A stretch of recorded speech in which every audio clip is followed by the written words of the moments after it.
Apple didn't just beat earnings. Apple annihilated them. $143.8 billion in one quarter, the biggest in Apple's history. Wall Street expected strong results. What it got instead was a monster quarter that silenced AI hype fears, China collapse narratives, and Apple is slowing headlines all at once.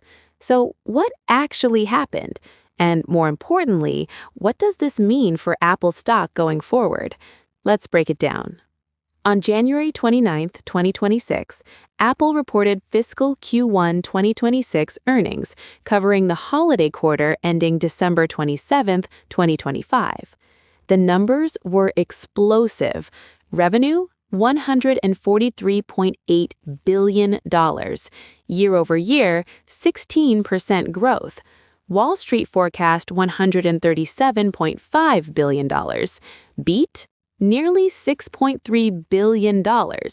That's not a normal beat. That's a statement quarter. Tim Cook called it a monster quarter, and for once, that wasn't CEO hype. iPhone revenue surged to $85.3 billion, up 23% year-over-year. That's the best iPhone quarter in Apple's entire history. Wall Street expected around $78 billion. Apple crushed that estimate by over $7 billion. This is the strongest iPhone growth Apple has posted since Q4 of 2021. In simple terms, iPhones weren't just selling, they were flying off shelves like rockets. Now here's the part nobody expected. China. For months, analysts warned, Huawei is back, China demand is collapsing, Apple is losing the region. Q1 2026 destroyed that thesis. Greater China revenue, $25.5 billion. Growth, 38% year-over-year. Best iPhone quarter ever in China. Store traffic surged double digits. Online sales exploded via Tmall and JD. Apple didn't just recover in China, it dominated. So what changed? 3 key factors. iPhone 17 AI features finally mattered, especially local language intelligence. China-specific optimizations, better WeChat integration, better 5G Wave performance, and macro relief, eased U.S.-China trade pressure under Trump 2.0, plus stronger local manufacturing via Foxconn Zhangzhou. Bloomberg called holiday demand in China fueled. Tim Cook called it unprecedented. Huawei hype didn't disappear, Apple simply out-executed it. While iPhones grabbed headlines, services quietly printed cash.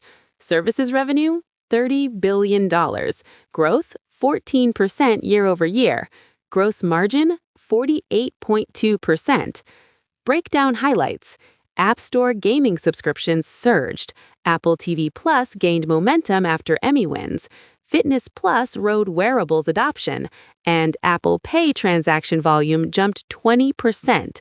With 2.5 billion active devices, Apple is building a $100 billion plus annual services run rate machine. That's predictable, recurring revenue, Wall Street's favorite kind. Let's talk profits. Diluted EPS, $2.84. Estimate, $2.67. Beat, over 6%. Operating cash flow, $53.9 billion, a new record. This isn't just growth, it's precision execution at massive scale. Apple's supply chain discipline is still unmatched. Apple stock popped after hours, but the real story is bigger. This quarter, 1. Kills the China is dead narrative, 2. Proves iPhone demand is still elite, 3. Shows services are compounding quietly, and 4. Reinforces Apple's dominance amid AI chaos. Apple didn't chase hype, it delivered results. And in markets like this, results win. Thanks for watching. Subscribe for more investing deep dives and drop your take below. Are you buying Apple at these levels? See you in the next video.